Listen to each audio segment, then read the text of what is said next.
Ողջույն։ Այսօր Երևանի Պետական Համալսարանում մեկնարկում ենք, ավելի ճիշտ վերսկսում ենք Մետամոլոր շարքը, Մետամոլոր 2.0-ն։ Այս դեպքում արդեն զրուցակիցներով փորձելու ենք հասկանալ մեր տեխնոլոգիական զարգացման եւ նույնիսկ կարելի ասել ավելցուկի ժամանակներում ինչ անհասկանալի հարցեր ունենք, ինչ անորոշություններ ունենք, որոնք կարևոր է տեսականորեն հերթով քննել տարբեր բնագավառների միջև դիալոգներ կազմակերպելով։ Եվ այսօր իմ հյուրերն են, առաջին հաղորդման հյուրերն են փիլիսոփա, պետքա կարդամ Դավիթ ջան ամբողջական լաբորատորիա անվանումը, Դավիթ Մոսինյան, ԵՊՀ պատմության, փիլիսոփայության եւ տեսության լաբորատորիայի ղեկավար, լաբորատորիան գործում է հումանիտար եւ հասարակագիտական հետազոտությունների ինստիտուտի շրջանակներում, եւ Մուշեղ Ռաֆայելյան, օպտիկայի եւ ֆոտոնիկայի կենտրոնի ղեկավար եւ դրա ներքո գործող ֆոտոնիկա եւ արհեստական բանականության լաբորատորիայի վարիչ։ Ճիշտ է ամեն ինչ։ Ուղղեք եթե սխալվում եմ։ Հիմա ուշադրություն իմն եմ ասում, Սոնա Մանուսյան, այսուհետ Սոնա հանրային գործընթացների հոգեբանական ուսումնասիրությունների գիտական խմբի ղեկավար, որը նորից գործում է Երևանի Պետական Համալսարանում հոգեբանության գիտահետազոտական կենտրոնի ներքո։ Տեխնոլոգիական առաջընթացը, որի հերթական ալիքի վրա ենք հիմա, եթե ոչ արտահերթ ալիքի, սովորաբար իր հետ բերում է նաև մի շարք բաց հարցեր, տպավորություն է առնվազն հիմա, երբ մենք նաև այդ տեխնոլոգիական առաջընթացի արագացման մեջ ենք մի տեսակ, որ մենք ավելի շատ հասցնում ենք օգտագործել այն, քան հասկանալ այն։ Եվ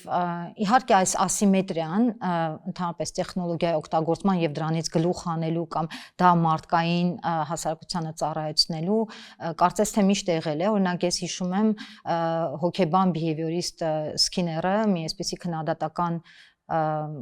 միտք ուներ, որ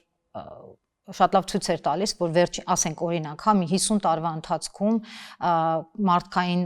կենցաղը լավացնող սարքերը առանձնապես չեն փոխվել, նա խոսում էր 60-70-ականներին իդեպ, մինչդեռ այդ ընթացքում կամ նույնիսկ ավելի կարճ ժամանակահատվածում, ասենք մի 20 տարվա ընթացքում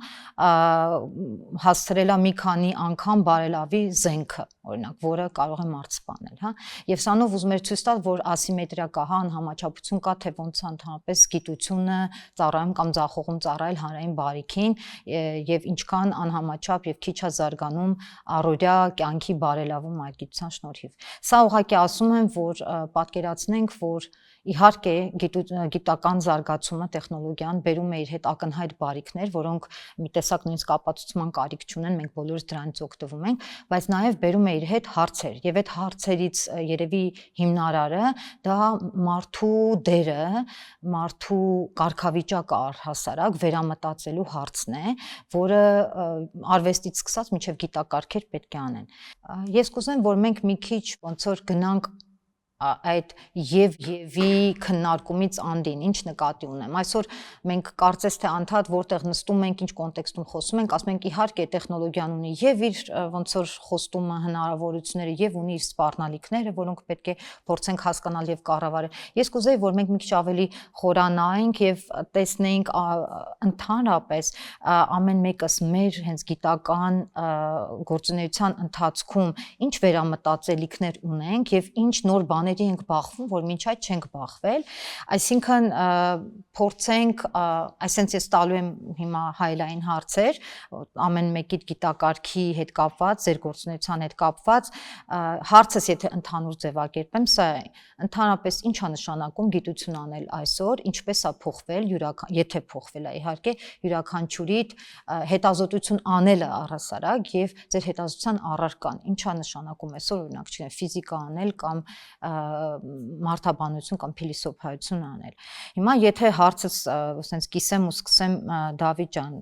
քեզ հետ,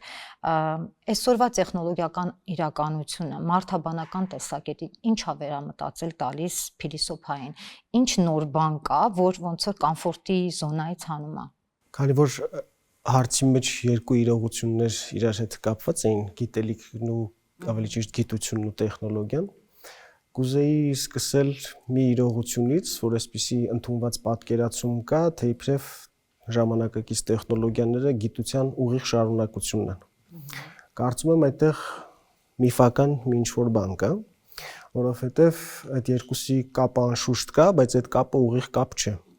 Այսինքն ինչպես որ միշտ եղել է պատմության մեջ։ Նկատի ունեմ սկսած նրանից, երբ որ մարդը ինչ-որ որսի գնալու համար զենք է պատրաստում, դա որոշակի տեխնոլոգիա է, բայց դա անհրաժեշտաբար չի բխել գիտությունից։ Ինչ-որ պայից սկսած, այո, գիտությունը էական մասնակցություն է ունենում տեխնիկայի, տեխնոլոգիայի զարգացմանը, բայց դարձյալ այստեղ այդ հարցը պիտի տանք, թե ինչ է նշանակում գիտություն եւ ինչ է նշանակում տեխնոլոգիա եւ կտեսնենք, որ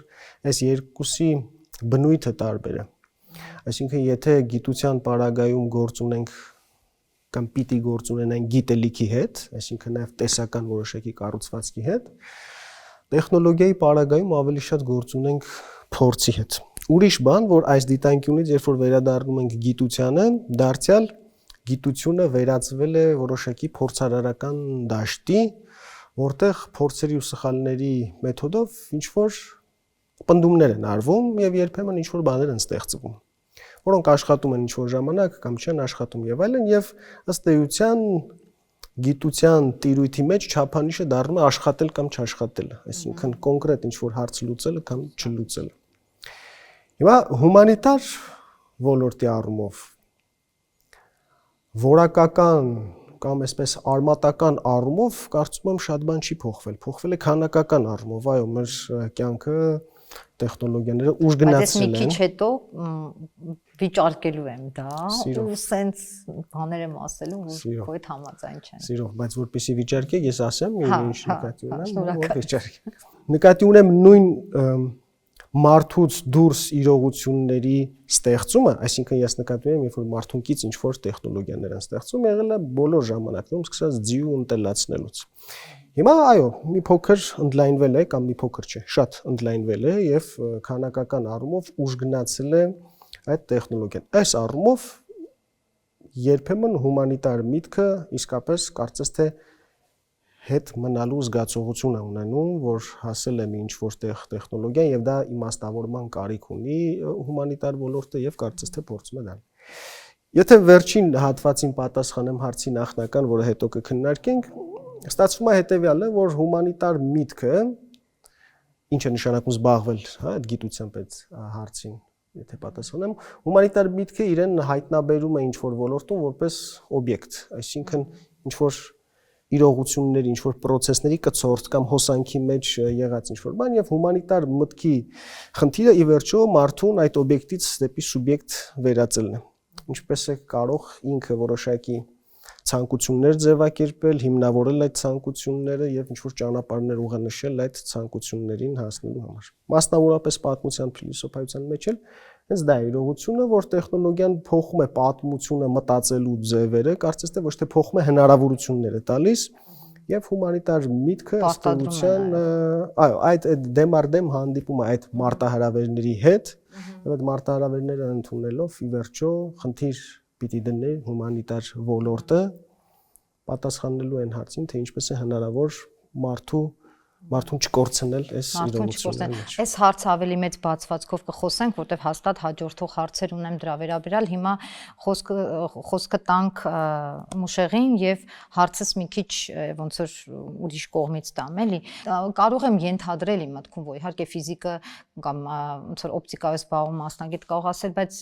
ինչ կապ ունի մարդը, ոնց որ ինչ հարցեր է էկզիստենցիալ իրեն տալիս, ես իմ ֆոտոնիկայով եմ զբաղվում կամ լույսը մնում է լույս, հա, բայց ինչ մարդու կոնցեպտ կամ մարդկության ինչ կարիքներ ունեք դուք ձեր մտքում, երբ որ այսօր անում եք հետազոտությունը, արդյոք այդ առումով ինչ որ բան փոխվել է, արդյոք առաջացել է նոր հարցեր սկսած էթիկականից, որ ունեք, որ չունեիք առաջ, այսօրվա էս չխուսափենք բառ ասելուց, հա, թեկուզ էս արհեստական բանականության վրա հենված էս արագ բաների զարգացումների ֆոնին, էլի։ Մեր գիտնականների տեսանկյունից արդեն երկար ժամանակ հատկապես այս վերջի տարիների տեխնոլոգիական առաջընթացի պարագայում արդեն ակնհայտ է, որ այդ օգտագործումը մեր համար որպես գործիք։ տեխնոլոգիական առաջընթացը իրանից եկող այդ հնարավորությունները մենք օգտագործում ենք գործիք մեր դիմաց դրված նպատակները, հետաքրքրասիրությունը բավարարելու, առաջ տանելու, նոր գիտական արդյունք ստեղծելու։ Իհարկե այդ ամեն ինչը այդքան այսպես ասած գծային չի, իրար հետ կապված են, այսինքն նոր տեխնոլոգիաները բերում են նոր նպատակներ, նոր ոլորտներ, որ ժամանակին չէր կարող դրանց մասին մտածել։ Օրինակ հիմա արդեն տարբեր գիտական ուղղությունները շատ մոտեցել են միմյանց, այսպես ժամանակին էլ էին մոտ, չէ՞, ֆիզիկա, մաթեմատիկա, ֆիլոսոֆիա, հետո բաժանվեցին առանձին մասնագիտությունները, որովհետև շատ այդտեղ ոնց որ գործ կար անելու։ Հիմա բայց քանի որ մարդու հնարավորությունները այս տեխնոլոգիական դարաշրջանում շատ են մեծացել, այսինքն շատ օգնականներ ունես, կարող ես օգտվել օրինակ արհեստական բանականությունից, որը ինքը հավասարապես բոլոր ոլորտներից ուժեղ է։ Դու մի ուղղությունից ես ուժեղ, միգուցե իրանից մի քիչ ավելի ուժեղ ես, բայց ինքը հավասարապես բոլորից է ուժեղ ու իր հետ արդեն մեր մեջի գերազանցիկն է դարձել։ Ու բոլոր ուղղություններով։ Ու այդ հնարավորությունն է տալիս արդեն միջգիտակարգային ուղղություններով մտածել։ Այդ միայն, այսինքն մեր ցանկությունը չի, նաև հենց նոր ինչ-որ տեխնոլոգիա, նոր ինչ-որ բան, որ ուզում ես ստեղծել, ստիպված ես որոշ չափով կենսաբանություն ուսումնասիրել, որոշ չափով քիմիա ուսումնասիրել, այսինքն ինքը նաև բնական process է գալի։ Ես սկզբում, որ մեր լաբորատորիան ու խումբը սկսեցի, կենտրոնացած էին միայն օպտիկայի ու առավելևս օպտիկական հաշվման ուղղությամբ, բայց հիմա բնական ճանապարհով այնպես ստացվեց, որ մեր լաբորատորիայում եւ կենսաբան կա, եւ քիմիկ կա, եւ քիմիական նյութեր ենք սինթեզում, կենսաբանական որոշ օրգանիզմների հետ ենք աշխատում եւ այլն։ Իսկ եղել է առիթ կամ միտք, որ պետքա ինչ-որ sense բարդ խնդիր հասկանալու կամ լուծելու համար խորհրդակցենք հասարակագետների հետ, օրինակ չեմ, սոցիոլոգների կամ երբևէ նման դրվագ եղել է, որ զգաք, որ ինչ-որ համալիր խնդիր կա, որտեղ արդեն այդ կարգի մեծ անցում կամ ես որպես անձամբ իմ տեսանկյունից ասեմ, որպես ֆիզիկոս, ինձ հետաքրքիր է այդ բնագավառը որպես մեծ բարդ համակարգ։ Ես որպես ֆիզիկոս տարբեր բարդ ֆիզիկական համակարգերի հետ եմ աշխատում ու իմ համար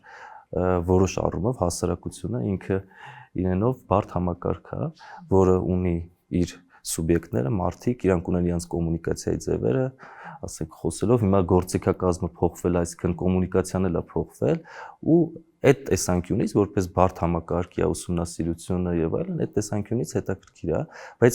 ավելի ուղիղ գիտական տեսանկյունից, որ այս բանը առնչվենք, չէ։ Ես չնայած ֆիզիկներ գիտեմ, որ զբաղվում են օրինակ համար լեզվի հետ կապված գիտությամբ, թե լեզուն ոնց է զարգանում, ինքը ոնց է օրինակ առանձին օրգանիզմ զարգանում, մարդուց որոշակիորեն արդեն անկախացած ինքնաշխատ ձևով փոխվում են լեզվի ֆենոմենը, հա։ Ու այդպես տարբեր բաներ, որ կապված է հասարակագիտության հետ, բայց այդ որպես սիրողական կարծիք եմ ասում, այդտեղ մասնագիտացած չէ։ Ես հասկանում եմ, որ մենք ոնց որ եզրերի պարտադիր չի ինչ-որ կոնկրետ եզրերի կանք, բայց ոնց որ օրակարգում զգամ, որ միևնույն է մարդու հարցը կա եւ դա նաեւ կա ընդհանուր մեր մետամոլորի ոնց որ մտքում ընդհանրապես քննարկել ու նորից ոնց որ վերահաստատել մարդու արժեքը, ընդհանրապես մարդը այստեղ ինչ է լինում, մարդու դերը, տես դու էլ ասացիր, որ մենք ունենք արդեն մի հատ գերազանցիկ, որը ամեն ինչից լավ է, մեզնից յուրաքանչյուրից ամեն ինչ ավելի լավ անում մի շարք, այսինքն բոլոր ոլորտներում։ Անուղղակիորեն Դավիթը դրան ունի հակափաստարկ, որ հա, բայց մարդը մեկը մարդ է, իր սուբյեկտ ինքը դեռ չի փոխարինվել որևէ, հա, ճիշտ եմ քեզ քո փոխարեն խոսում, այսինքն մենք միևնույնն է մարդու հարցը չենք անում, եթե նույնիսկ իր ոնց որ performance-ը կամ իր ոնց որ կատարողականությունը լավացնենք, միևնույնն է դա չի սուբյեկտը։ Մարդը մեկնաբանություն անեմ, կներես, ամեն ինչ լավ չի անում, ինքը ամեն ինչ լավ դեռ այս պահին խոսում է, ասում է, դեռ անելուն չի հասել, որը ես կարծում եմ ապագայում կգա, այսինքն ինքը դեռ այդ առումով ռոբոտացված չի, խոսում է, ինքը իրական կյանքի հետ առնչվում է այնքանով, ինչքան որ մենք ենք իրան հնարավորություն տալիս։ Այսինքն մենք իրար շփվում ենք, ինչ որ բան ասում, դրանից առաջանում է որոշակի գործողություն, չէ՞։ Օրինակի համար գնում եմ այս փորձն եմ անում կամ գնում եմ այս գործողությունն եմ անում։ Ինքը մենք միջնորդ ենք, դեռ մարդիկ միջնորդ են, որ իրանք առնչվեն ուղիղ ձևով իրական աշխարհի հետ։ Այսինքն այս պահին ինքը չի անում, չնայած որ ինքը ով է։ Արհեստական բանականություն։ Տենց։ Բայց որոշ պահից սկսած ես վստահ եմ, որ տեխնոլոգիական առաջընթացը այն ուղղությամբ է գնում, որ ինքը արդեն կունենա իր գործիքները, բացի մարդուց, ինքը կունենա այլ հնարավորություններ իրական կյանքում փոփոխություններ անելու։ Մուշեղ, ես շատ լավ հասկանում եմ, որ ինչ որ իմաստով նաև ձգած արհեստական է, եթե ես քեզ օրինակ անդադ ասեմ, իսկ մարդու դերը եւ այլն, բայց այնուամենայնիվ ինչ որ մի հատ ասպեկտ կա, որով հաստատ ֆիզիկական գիտությունները, տեխնոլոգիաները ազդում են մարդու կենսագործունեության վրա ոչ միանշանակ իմաստներով եւ առաջ են բերում օրինակ էթիկական հարցեր, այսպիսի հայտնի բան կա, չէ՞, երկակի օգտագործման ոնց որ դիլեմա, որ օրինակ նույն օպտիկան, եթե քո ոլորտից խոսեմ, կարող է ծառայել, ասենք, ինչ որ ոնց որ թիրախավորող ռազմական համակարգի մեջ, ասենք, դրոնի մեջ եւ նաեւ կարող է օգտագործել ինչ որ ջրաթաղանթ վիրատելու կամ ասենք, չգիտեմ, ինչ որ բժշկական պատկերագրման մեջ։ Այսինքն, բայց մի պրովոկացիա էլ անեմ, պրովոկացիա չի, երևի թե փաստ է, որ կարծես թե ոչ առաջին անգամ, այլ բարբերաբար մարդկությունը գնում է այնուամենայնիվ ավելի շատ դեստրուկտիվ ձևով դրանք օգտագործելու վրա, այսինքն որոշակի անհամաչափություն ալի, միևնույն բժշկությունը ավելի դանդաղ է զարգանում, քան զարգանում են զենքերը, օրինակի համար։ Այսինքն ուզում եմ ասեմ, ինքը ֆիզիկը, նա ով որ դրանով անմիջապես զբաղվում է, այդ հարցերին հասնում է, մտածում է այս հարցերի մասին, թե վերջը ում համար ու ինչի համար եմ ես անում սա, այդ թվում աջակցվելով ոնց որ արհեստական բանականության տված հնարավորություններով։ Ճիշտն ասած, եթե այդ էթիկայից եկող սահմանափակումները կամ կանոնները որոշակի ուղիղ ձևով առնչվում է մեզ կամ իմ կողքի գոլեգային, որ միասին աշխատում ենք, այդ մասով հետաքրքրված ենք։ Օրինակ, չգիտեմ, հիմա տեխնոլոգիան հնարավորություն է տալիս, որ տեսախցիկը 24 ժամ միացնես, լաբորատորիայում օֆիսներում միացնես, նկարես եւ այլն, բայց այդտեղ զուտ աշխատանքային առումով էթիկայի որոշակի սահմանափակումներ կա, որ չէ ուզում մարդու անձնական տարածքը վերահսկես։ Այդպիսի հարցերով, երբ որ մեր աշխատանքի էֆեկտիվության հետ է կապված բան, իհարկե վերաբերվում է, բայց մեծ հաշվով մենք ավելի շատ հետաքրքրված ենք մեր գիտության ուղղությամբ նոր ձեռքբերումներ ունենալ եւ այլն ու ձեր ասած էթիկայի կանոնները երևի այնքանով է մեզ առնչվում, երբ որ տեսնում ենք ինչ որ տեղից սահմանափակում օրինակ կարա լինի։ Օրինակ, չգիտեմ, երկակի օգտագործման ինչ որ գիտություն ենք անում ու կարող է հանկարծ կողքից կարծիք լինի, այ գիտես, որ ես անում ես, չնայած դու լրիվ գիտության համար ես անում, բայց նույն ոսպնյակը կարող է հետագայում, չէ, եթե ասեն կարող է օգտագործվի, դա էլ կարող է չխանգարի, բայց որ ասեն այ դրա պատճառով կարող է այս միջազգային ծրագիրը քեզ հետագայում էլ չֆինանսավորի, որովհետև կարող է կասկածեմ, որ համագործակցել ես կամ այդ ժամանակ մեզ հետաքրքրում է։ Այսինքն մենք ավելի շատ ոնց որ պրագմատիկ ձևով մեր գիտական նպատակների հետևից են գնում, մեր դրած գիտության տեխնոլոգիաների հետևից են գնում ու փորձում ենք որոշակիորեն կառավարել այդ սահմանափակումը մեր համար, ճիշտ ասած, էթիկական կլինի, չգիտեմ, ինֆրաստրուկտուրայից եկող կամ այլ օրենքներ այդ դրանք փորձում ենք կառավարել։ Հասկանալի է։ Դավիթ, խոսելով ոչ այնքան հենց էթիկայի կողմի մասին, այլ հենց այն, ինչ որ դու քիչ առաջ բերեցիր, այսինքն փորձենք չկորցնել մարդուն ու մարդուն շարունակենք տեսնել, հա, այս բոլոր զարգացումների, մշակումների ներքո։ Ինչ կասես, այ օրինակ ես նույնպես երկակի օգտագործման մեջ։ Պարզ է, որ ֆիզիկա անմիջապես երևի պետք է չմտածի, բայց երևի մենք պետք է մտածենք, ինչ է անում դա։ Ռեզերֆորդը, որ միջուկային ֆիզիկայի հիմնադիրն է կարելի ասել, երբ որ բացահայտել էր այդ աշխարհը, հույս չուներ, որ ներատոմային էներգիան տենց մեծ ձևով կօգտագործվի եւ ինչի կվերածվի, էլի, հետագայում։ Նկատի ունեմ գիտություն կոչվող տարածքում կա մի ինտելեկտուալ խաղ, որը ինքնաբավ, ինքնաշխատ ձևով աշխատում է։ Եվ եթե երկու այսպես ծայրահեղ բևեռները նայենք, կա փորձարարական, ասենք, բնագիտությունը եւ այս մյուս կողմից էլ փիլիսոփայությունը վերցնենք ենթադրենք։ Ասենք զուգահեռ գնացողներ են եւ պահանջ դնել փորձարար գիտնականի առաջ էթիկական կամ որևէ այլ ընդհանրապես ուտոպիստական ինչ-որ բաներ եւ դրանց իմաստը չկա, որովհետեւ նրանց այդ մարդկանց խնդիրը լրիվ ուրիշ է եւ իրենք ուրիշ հարցեր են լուծում։ Այս երկուսին կապողը կարծում եմ պատմության տիրույթն է։ Այսինքն ոչ թե փիլիսոփայությունն է պետք գալիս փորձարարական գիտելիքը գնահատելու համար, այլ օրինակ գիտության պատմությունը։ Ինչպես են այս երկու ոլորտներ իրար միավորվում են, որովհետև երբ որ կան զուգահեռ գործող ծրագրեր, հարց է առաջանում, թե երկուսը ինչպես ենք գնահատելու, որն ենք ավելի լավը համարելու, ասենք երկու վարկած ունեն ֆիզիկոսները, ոնց ենք գնահատելու, որ վարկածն է ավելի լավ։ Եվ այստեղ ուզենք թե չուզենք որոշակի մեթոդաբանական չափանիշների հարց է առաջանալու, որով փիլիսոփայությունն է զբաղվում։ Հիմա նկատի ունեմ այս երկուսը զուգահեռ իրար հետ ընթացող իրողություններ են եւ այդպիսի զուգահեռ իրողություններ կան նաեւ իմիջիայլոց հասարակագիտական ոլորտում։ Ասենք օրինակ ենթադրենք կա այսպիսի մի օրենք կարելի ասել միգրացիայի, որ եթե միտեղ միգրացիան սկսում է, այդտեղ անպայման ուժեղանում է միգրացիան, այսինքն գնալով հետը շատանում է։ Հիմա հնարավոր չի բարոյական բան դնել, ասել պետք չի դա անել եւ այլն։ Դա չաշխատող ինչ-որ մի իրողություն։ Էմիգրացիա թե իմիգրացիայի մասը։ Ընդհանրապես միգրացիան, երբ որ տեղի ունենում, կա այդպիսի մի օրինաչափություն։ Հիմա հարցը հետեւյալն է։ Ինչու է սա տեղի ունեցել այս process-ը, երբ որ զուգահեռ իրար իրողություններ են աշխատում եւ ինչպես էր հնարավոր այս երկուսին բերել մեկ դաշտ։ Պատճառներից մեկը կարծում եմ այն է եղել, որ մարդկային փորձառությունը դուրս է եկել բնագիտության ոլորտից։ Այսինքն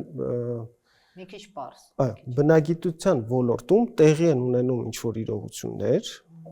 ձեռքբերումներ են տեղի ունենում, որոնք մարդը չի կարողանում հասկանալ։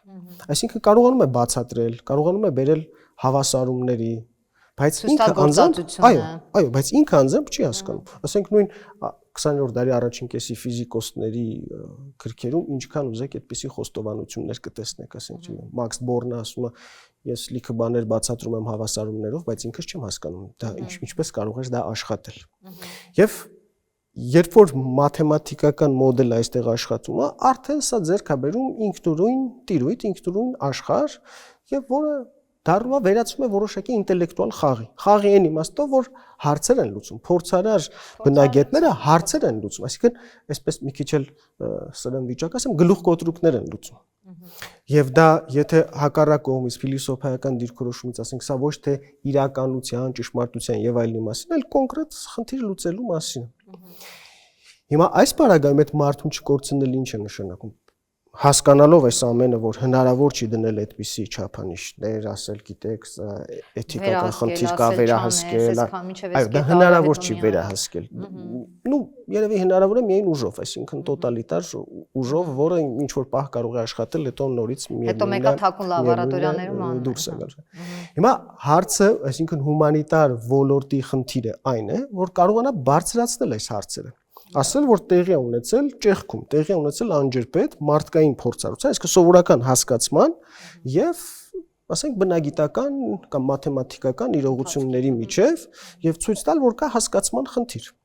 Իմիջիայլոց այս առումով, որ վերջին շրջանում բավականին շատ կարևորվում է, չէ՞, ասենք քննադատական մտածողություն ասվածը, որը ինքնին շատ կարևոր է, բայց կարծեմ, օրինակ Մուշեղը Կուղինձ, եթե սխալվեմ, ասենք արհեստական ինտելեկտը ավելի նպաստում է այդ քննադատական մտածողության կայացման, այն իմաստով, որ քննադատական մտածողությունը նշանակում է հնարավոր բոլոր տարբերակների քննարկում, էլի։ Կարծեմ այսօր ավելի շատ պակաս ունենք հասկացողական մտածողություն, այսինքն հասկացման կարիք ունենք եւ եթե հիմա էլ կապենք գիտությունն ու բարձրագույն կրթությունը, ես այդ անցումը ապահովելու համար ավելի շուտ հասկացման մասին գիտակարգերը կներմուծեի, օրինակ բնագիտության ոլորտ, ցույց տալու համար, որ կան այդտեղ խնդիրներ, որոնք նորից եմ ասում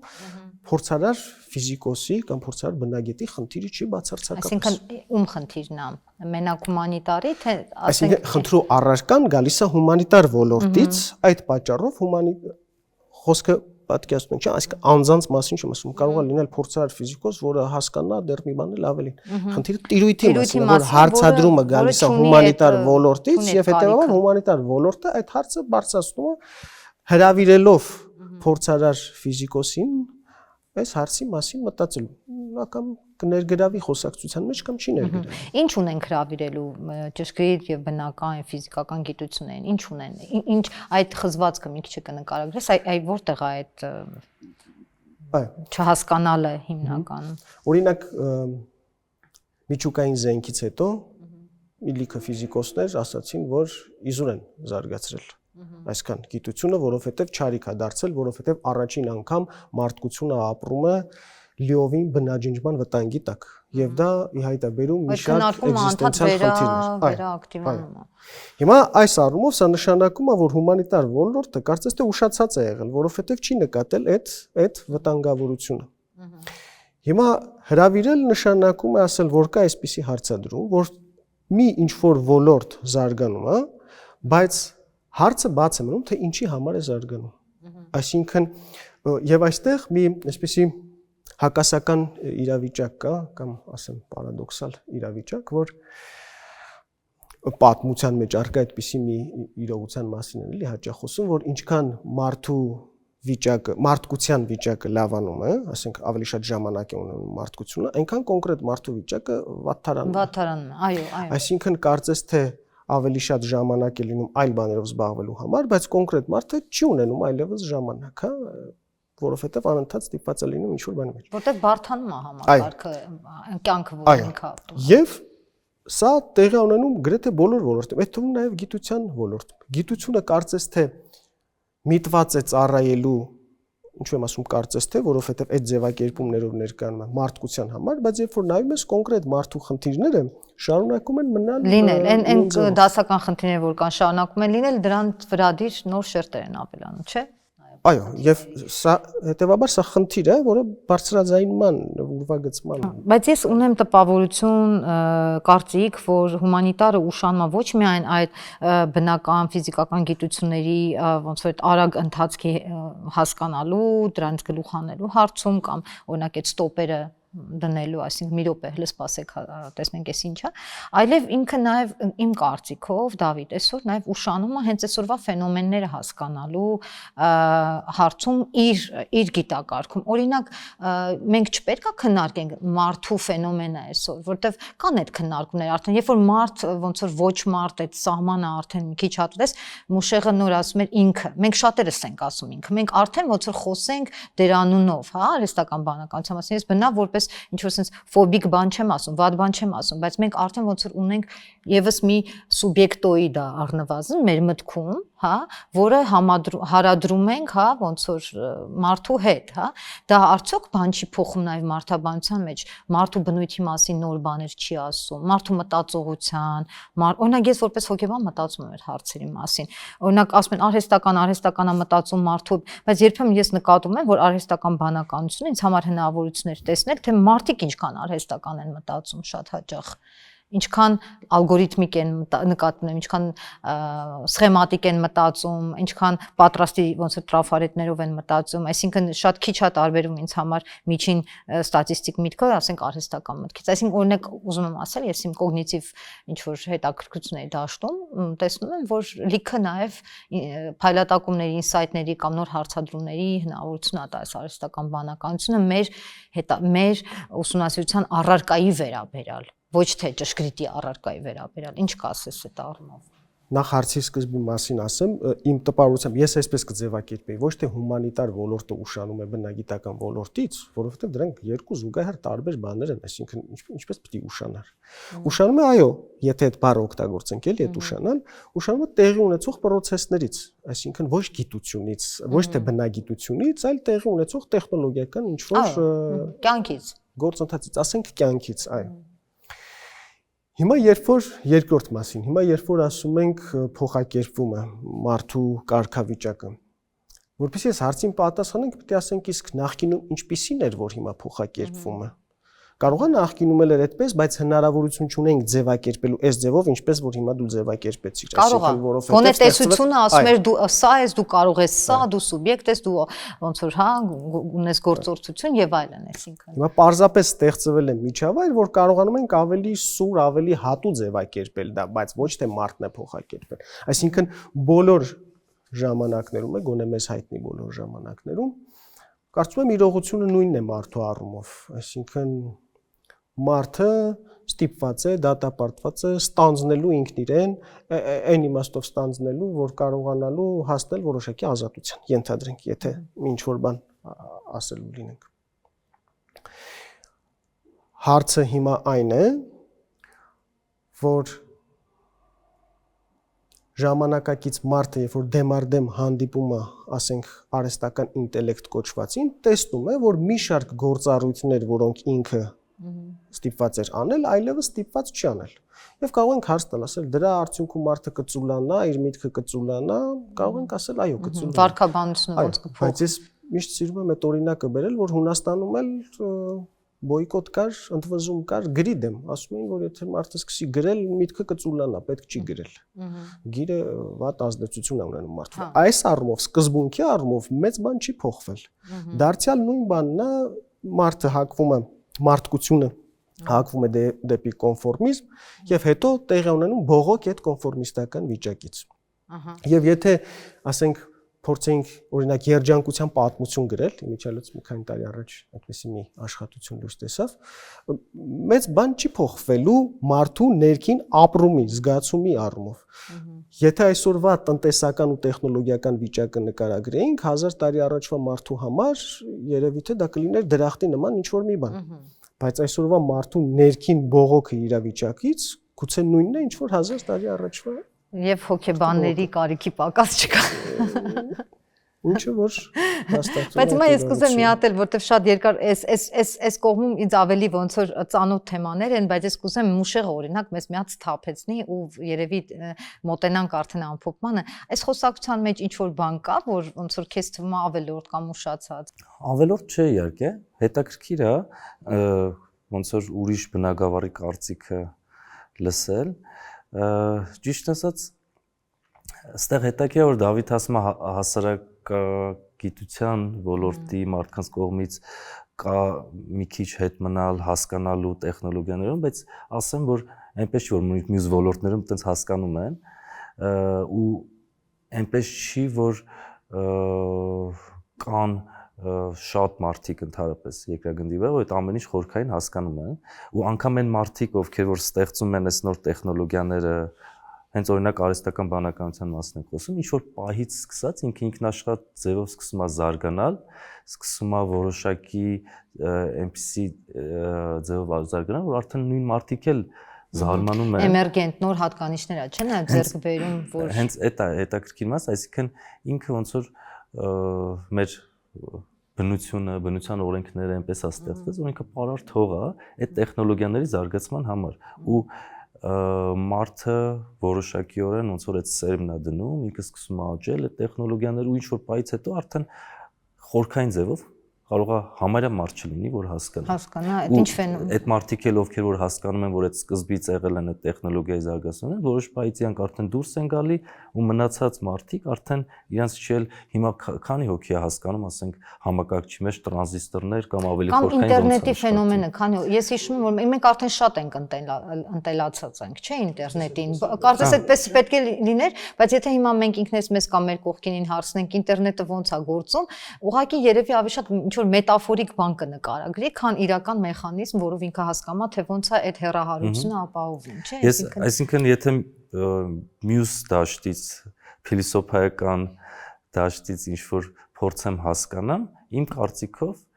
այդ ոնց որ բնական process է։ Առաջի տպավորությամբ այդ գիտնականները, տեխնոլոգները բան առաջ են տանում, բայց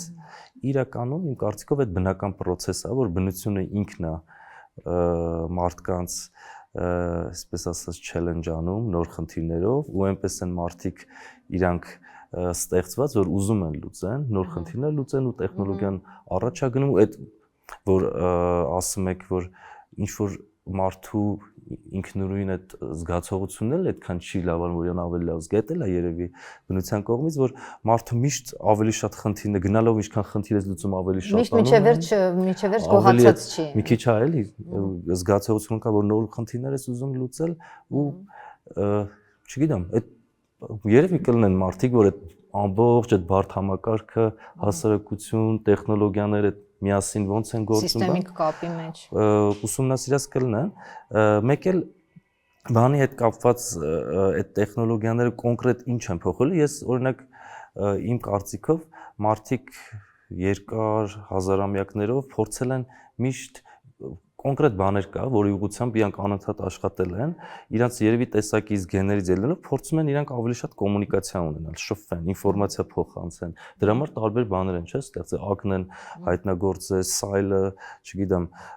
խոսքը, գիրը եւ այլն։ Այդ ամեն ինչը բերում է կոմունիկացիաների արագացմանը, ինֆորմացիայի արագ տեղ հասցնելուն, որպեսզի ամեն ինչ ավելի էֆեկտիվ զարգանա, նոր բաներ ստեղծվեն եւ այլն։ Դա էլ երևի բնական ինչ որ դրված է մարդու մեջ։ Բայց հիմա ինչ որ մի քիչ իմ կարծիքով ուրիշ շեմային փոփոխություն ա լինում։ Մինչև այս պահը անընդհատ բոլոր տեխնոլոգիաները օգնում են դրա արագացմանը մարդկային մակարդակում, բայց հիմա արդեն ստեղծող տեխնոլոգիաները ինչ որ բայից սկսած, երբ որ արդեն ռոբոտները կառաջանան եւ այլն, ավտոմատացված համակարգերը, իրանք որոնց որոշ չափով մարդուց վեկը վերցնեն այդ գործողությունը։ Ես չգիտեմ որ գործողությունը։ Օրինակ ինֆորմացիայի փոխանցելը։ Ես օրինակի համար Դավիթի հետ պետքա հանդիպեմ, չէ՞, պետքա տանից դուրս գամ կամ այստեղ հանդիպեմ։ Հաղորդակցման ֆունդամենտալ բանն էլ կարող փոխվի։ Ես այսքան կարող էի հաղորդակցվեմ, բայց օրինակ կա Neuralink-ը, չէ՞, բանի Elon Musk-ի ստեղծած, որ ուղեղի մեջ բան են անում, էլեկտրոդներով բան ավելացնում են էլեկտրոնիկա, որ կարողանաս տարբեր ձևով առնչվես հիմիկվա դիջիտալ աշխարհի հետ։ Հիմա եթե դու կարողանաս այնպես անել, որ դու այս ամեն ինչը մեր ուղեղի մեջ է, չէ՞, տեղի ունենում։ Այսինքն եթե դու այնպես անես, որ դու քեզ ֆիզիկապես զգաս ոնց որ այստեղ նստած ու կոմունիկացվես ոնց որ այստեղ նստած, ֆիզիկական աշխարհը զգաս ոնց որ այստեղ նստած, որտեղ այդ ամեն ինչը ուղեղի մեջ է տեղի ունենում, մարդիկ էլ կարիք չունեն տեղաշարժվելու, տեղի շարժվելու։ Ես այդ մի քիչ սյուրռեալիստիկ հեռավար բան եմ ասում, կարող է չգիտեմ 100 տարի հետո լինի, բայց այդ ուղղությամբ է գնում։ Այսինքն տեխնոլոգիաները արագացումը կարող ավելի արագ է լինի, մենք այդ ինչ որ ասում եմ, երևի այդքան շատ շուտ չի լինի, բայց միգուցե ասենք 100 տարի հետո կարող է լինի ու այդ պարագայում պատկերացրեք մարդու շարժարարը որը պետք է լինի, որ տանից դուրս գա, հատկապես քայլի կամ նստի ավտոմեքենա բան, որտեվ իր մոտիվացիան հիմնականում ինքը պատվիրակել է իր ոնց որ անելիքները, ոնց որ այդ տարբեր դաժե ֆիզիոլոգիական փոփոխությունների է բերելու էլի մարդու համար, չգիտեմ։ Այս խոսակցությունն եմ ուզում, որովհետև ինչքան է մենք ասենք, օրինակ, ես ուզում եմ նաև մի քիչ ոնց որ կռվել Դավիթի հետ, բայց իրականում կարող համաձայն եմ հետդ, բայց կարծում եմ, որ պետք է այլ սցենար էլ պատկերացնենք, որ ասում ես քանակական են փոփոխությունները, որակական չեն, այսօր կա քննադատություն հենց փիլիսոփայական ավանդույթի ներքո, որտեղ ասում են, հեյ, հումանիտարներ հետ եք մնացեք, քանակական չեն, արդեն որակական են այդ փոփոխությունները, այսինքն օրինակ տեխնոլոգիան այլևս ուղղակի գործի չի, այն կառուցող միջավայրն է, որի ներքո մարդու կենսագործունեությունը էականորեն փոխվել է, իսկ մենք դեռ հին մոդելով ենք մտածում, դա ազդեցություն ունենում մարդու գործորդության, այսինքն ազդելու կարողության զգացումի վրա, պատմական սուբյեկտ լինելու վրա եւ այլն եւ այլն։ Այսինքն ուզում եմ ասել, օրինակ Մուշեղի այս խոսակցությունն էր հետաքրքիր, որտեվ մենք այդ, որ ասեց շեմային փոփոխություններ, որ անընդհատ այդ խոսակցությունը կա, որ կարծես թե այդ քանակական կամ մշտապես պարբերաբար եղած մեծ ծանոթ փոփոխությունների մոդելից անցնում ենք դեպի որակական փոփոխությունների եւ ոնց որ գոյաբանական փոփոխությունների։ Այդ առումով ինչ բան կուզես ասել։ Երևի թե պետք է փոքր-ինչ փորձենք ճշգրտել, ինչ նկատի ունենք մարդ ասելով, որ իրար ճիշտ հասկանանք։ Կներես, որտեվ տես այնպիսի ֆունդամենտալ բան, որպեսին հաղորդակցությունն է, եթե ինքը իր որակով եւ ոչ միայն ձևով եւ որակով փոխվում է, արդեն մենք մի քիչ ավելի առաջադրանք ունենք, չէ՞ մտածելու։ Մուշերը շատ լավ օրինակ բերեց եւ շատ համաձայն եմ այդ ձևակերպման հետ, որ դա բնական process, ասած դա բնական process, այսինքն բնության պահանջներից եկող process է եւ ինքնաշխատ իներցիոն process է, լրիվ համաձայն եմ այս ձևակերպման հետ։ Պարզապես նկատի ունեմ մարդ ասելով նկատի ունեմ այնտեղ, որտեղ կենսաբանական ավարտվում է եւ սկսում է մեկ ուրիշ բան։ Այսինքն, եթե օրինակ Ընդհանրենք եթե մարդը հանդիպման համար ստիպված է մեքենա օգտագործել կամ ինչ-որ բան անել չգնալ, հասկանալիորեն իր կենսաբանական ունակությունները փոխակերպվելու են։ Եթե դա նկատի ունենք իհարկե փոխակերպվում են եւ ել ավելի կփոխակերպվեն։ Մարդու ինտուիցիայի կարիքը չի լինի, ավելի կնվազի ինտուիցիան, մարդու մարմինը ավելի կթուլանա, որովհետեւ կարիք չի լինի այդ մարմինը դնելու գործին։ Սրա մասին չի խոսքը։ Եվ երբ որ Մուշեղը ասում է ուղեղի մեջ ամեն ինչ կատարվում, դարձյալ, որը ուղեղը բնության մի մասն է, ամբողջ հարցը հետեւյալն է, երբ որ անիծյալ հարց ենք դնում, թե իսկ ինչու է ուղեղը այդպես աշխատում։ Այսինքն, երբ որ ուզում ենք հասկանանք, այդ ինչ սկզբունք կա, որ ուղեղը այդպիսի գործի մեջ է դնում։ Այս անիծյալ հարցն է, որ նույնն է մնացել, որովհետև զգացումի, ապրումի առումով մարդը նույն կարգավիճակում է, որովհետև հակառակ պարագայում ես պիտի հարցնի ասի, բա ինչի՞ հիմա բոլորը երջանիկ չեն ապրում։ Որովհետև կարծես թե պայմանները կա այն ինչ որ 1000 տարի առաջ երազել են, դրանք կան դեռ մի բան էլ ավելին։ Համառորեն մնում ենք ապերջանիկ։ Այո, համառորեն։ Այո, որովհետև հետո ինչ ենք անելու, էլի։ Որովհետև հետո ինչ ենք անելու, եթե երջանիկ։ Հիմա ճիշտ հակառակ խնդիրը կա ավելի շատ այդ բանի, ավելցուկի, չէ, աղբի եւ այլն, այսինքն ամեն ինչ կա դեռ մի բան էլ ավելին, էլի, այսպիսի առումով։ Դրան, բայց այս անիծյալ կոչված հարցերը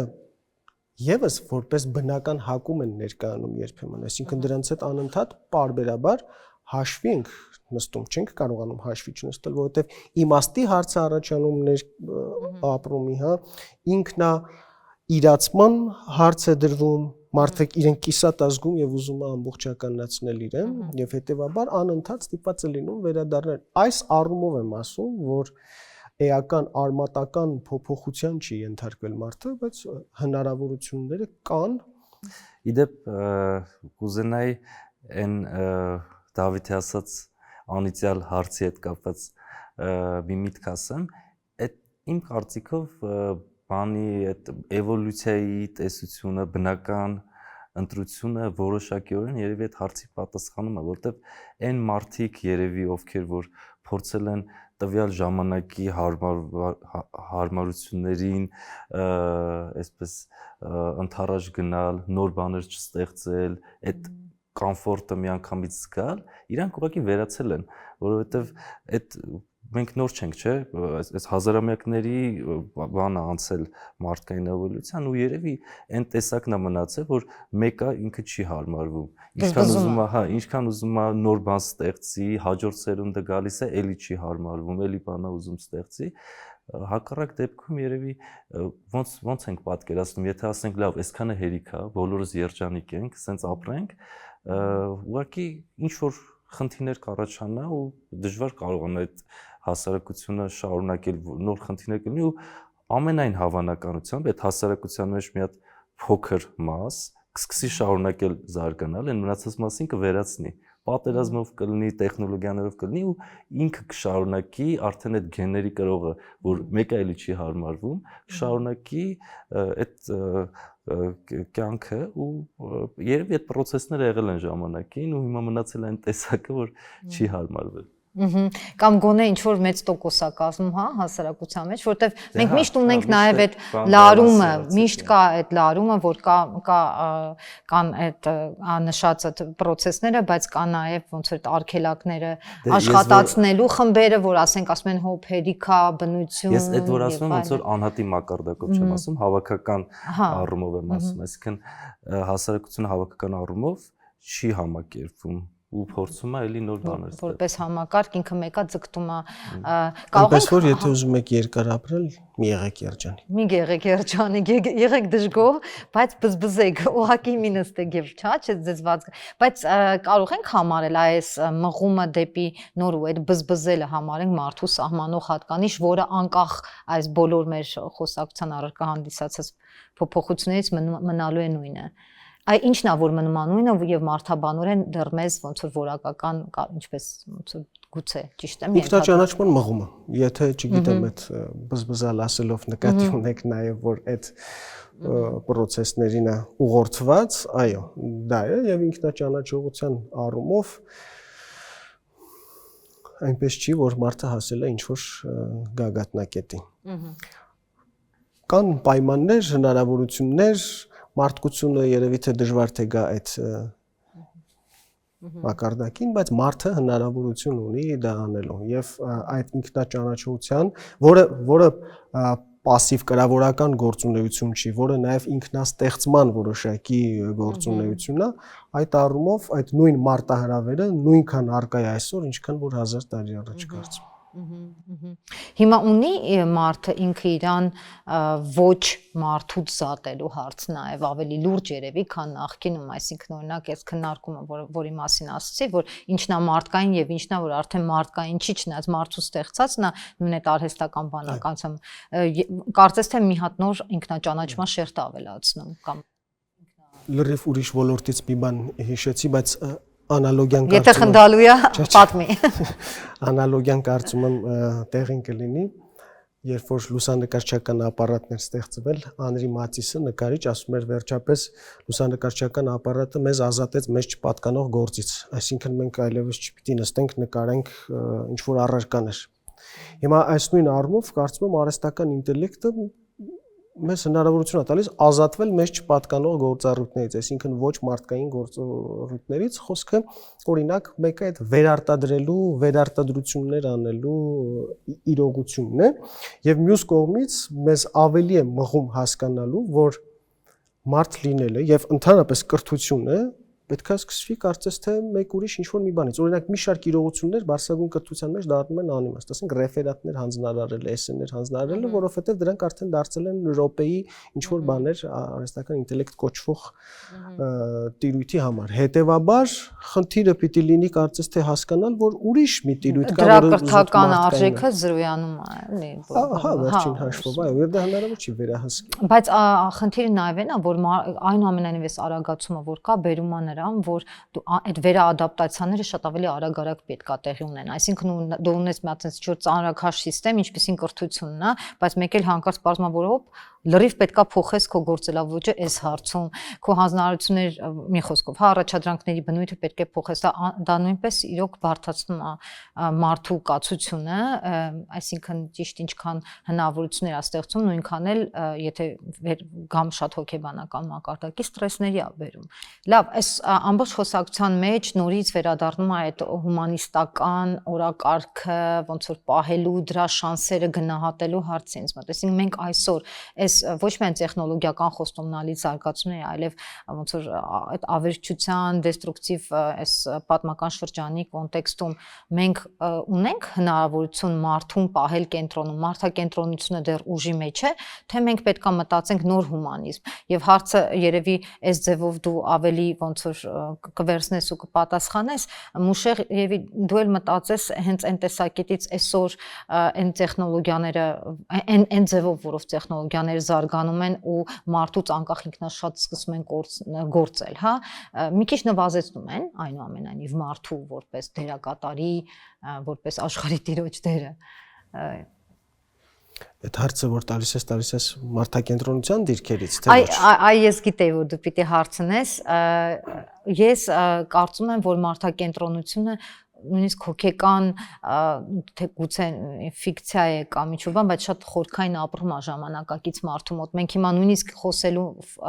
մարդու նվազող դերի մասին, մեկը մենք ենք խոսողը եւ մեկը մենք ոնց որ մեզ կենտրոնում դրած ենք խոսում։ Հենց այդ առումով ուզում եմ ասեմ, երբ որ մենք եթե ապրում ենք մարդկային աշխարհում, եթե այդպիսի աշխարհ կա, ու այդ աշխարհից դնել ասել մենք հիմա պիտի մնանք կենտրոնում, թե մենք ամեն ինչ անենք, որ դինոզավրերը լինեն այս կենտրոնում, այդ հարցը ինձ համար մի քիչ տարօրինակ է թվում այն իմաստով, որ ոչ մենք կարող ենք, մենք պարտավոր ենք, դա մեր մարտահրավերն է, այսինքն մարդկային աշխարհ պահելու, ստեղծելու համար, որը բոլորովին չի նշանակում ոչ տեխնոլոգիայի զարգացման խոչընդոտում, ոչ գիտության զարգացման խոչընդոտում, մեր տեսակի պահել, այլ որի համար ամենակարևոր հատկությունը հասկացման հատկությունն է, այսինքն ինչքանով որ կկարողանանք հասկացման ձգտման, չէ՞։ Ինչքանով որ կկարողանանք հասկանալ, որը միշտ ինքնահասկացում է ենթադրում, այդքանով կկարողանանք ապրել կամ մնալ մարդկային աշխարհում։ Դու ինչ պրոգնոզներ կտաս։ Հա, իմ կարծիքով եթե տենց ձևակերպենք մի բառով, այդ երևի զանգվածի կենտրոնը մի քիչ փոխվում մարդը ինչ որ բայից սկսած կարծում եմ չի լինի այդ հիմնական կենտրոնի զանգվածի կենտրոնի կրողը, բայց այդ չի նշանակում որ պետքա մենք չփորձենք գտնենք այդ նոր աշխարհում մեր տեղը, միգուցե մենք արդեն պետք չենք լինի շատ գոր բաներ անելու, բայց այդ չի նշանակում, որ այդ արժեզրկումը կամ մեր դիրքը ման գործում ենք, չգիտեմ ոնց կզարգանա։ Ամեն դեպքում հենց այդ է հետաքրքիրը, որ շատ դեպքերում ուղղակի մենք ոնց որ ադապտացվում ենք նոր իրականությանը ու ամենաառնվազն ոնց որ Դավիթն էր ասում, պետքա